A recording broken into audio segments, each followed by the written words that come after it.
Apocalipse capítulo 21, a Nova Jerusalém. Então vi novos céus e nova terra, pois o primeiro céu e a primeira terra tinham passado, e o mar já não existe. Evidentemente, os capítulos do Apocalipse estão fora de harmonia, uns na frente e outros atrás, todos fora de suas ordens cronológicas. Neste capítulo, Yohana vê a cidade santa descendo do céu, enquanto que no capítulo anterior a cidade santa já desceu e já reinou com Cristo durante 1000 anos. Vi a cidade santa Nova Jerusalém e Jerusalém que descia do céu, da parte de Arro, preparada como uma noiva adornada para o seu marido. Ouvi uma forte voz que, vinda do trono, dizia: agora o tabernáculo de Arro está com os seus santos, com os quais ele viverá. Eles serão os seus povos, e o próprio Arro estará com eles e será o seu Deus. Ele enxugará dos seus olhos toda lágrima. Não haverá mais morte, nem tristeza, nem choro, nem dor, pois a antiga ordem já se passou. Aquele que estava sentado no trono disse: estou fazendo nova todas as coisas. E acrescentou: escreva isto, pois estas palavras são verdadeiras e dignas de confiança.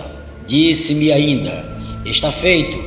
Eu sou o Aleph e o Tavi, o princípio e o fim. A quem tiver sede darei de beber gratuitamente da fonte da água da vida. O vencedor herdará tudo isto, e eu serei o seu Deus e ele será o meu filho. Mas os covardes, os incrédulos, os depravados, os assassinos, os que cometem imoralidade, os que praticam feitiçaria, os idólatras e a todos os mentirosos, o lugar deles é na segunda morte. Estas são as qualidades que, estando no homem, não o faz vencedor.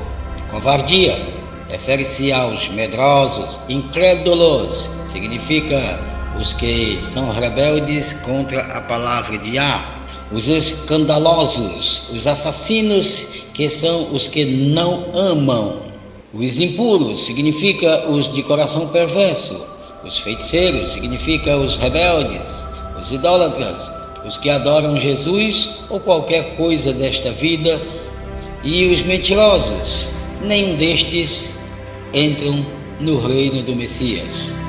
Um dos 7 malahins tinha as 7 taças cheias das últimas 7 pragas. Aproximou-se e me disse: venha, eu mostrarei a você a noiva, a esposa do Cordeiro. Ele me levou em espírito a um grande alto monte e mostrou-me a cidade santa, e a Jerusalém que descia dos céus da parte de Yahweh. Ela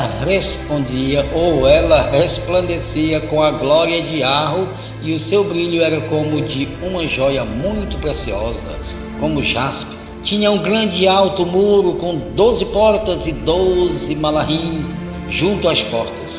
Nas portas estavam escritos os nomes das 12 tribos de Israel. Havia 3 portas ao oriente, 3 portas ao norte, 3 portas ao sul e 3 portas ao ocidente. O muro da cidade tinha 12 fundamentos e neles estavam os nomes dos 12 emissários do Cordeiro. O Malar, que falava comigo, tinha como medida uma vara feita de ouro para medir a cidade, suas portas, seus muros. E a cidade era quadrangular, de comprimento e largura. Ele mediu a cidade com a vara e tinha 2.200 quilômetros de comprimento, largura e altura eram iguais ao comprimento.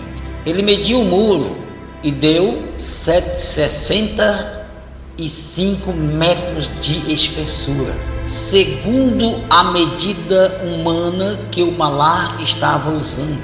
O muro era feito de jaspe e a cidade era de ouro puro, semelhante ao vidro puro. Os fundamentos dos muros da cidade eram ornamentados com toda sorte de pedras preciosas.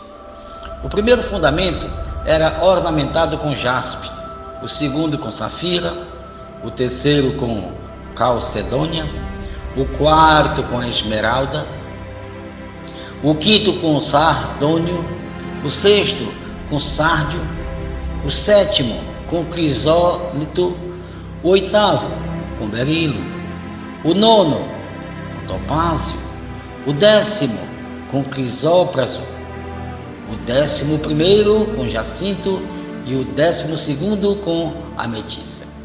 As 12 portas eram 12 pérolas, cada porta feita de uma única pérola. A rua principal da cidade era de ouro puro, como vidro transparente. Eu não vi templo algum na cidade, pois o Senhor Deus, o Todo-Poderoso e o Cordeiro eram o seu templo.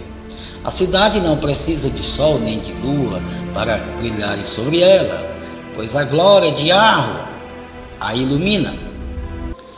As nações andarão em sua luz e os reis da terra lhe trarão a sua glória. Suas portas jamais se fecharão de dia, pois ali não haverá noite. A glória e a honra das nações lhe serão trazidas.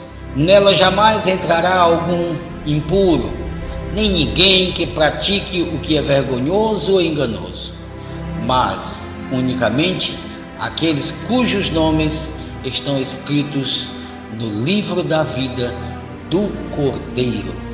Aleluia! Segue-se o 22.